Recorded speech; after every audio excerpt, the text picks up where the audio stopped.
আসসালামু আলাইকুম রহমতুল্লাহি বারাকাতু। মুসা আলাইহিস সালামের এটি 25 নম্বর পাঠ।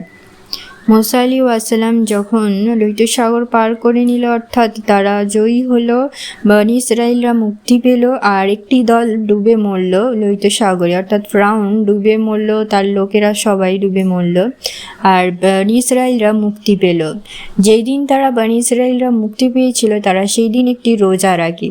তাকে এই আশুরার দিন বলা হয়, অর্থাৎ মহরমের 10 তারিখ যেটা বলা হয় ওটাই আশুরার দিন।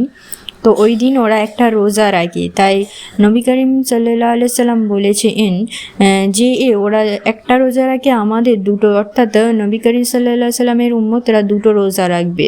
তাই আমরা মহরমের দিন বা আশুরার দিন একটা বা আগে বা পরে আর একটা, আমরা মোট দুটো রোজা রাখি। এই কারণেই আমরা দুটো রোজা রাখি আশুরার দিনে।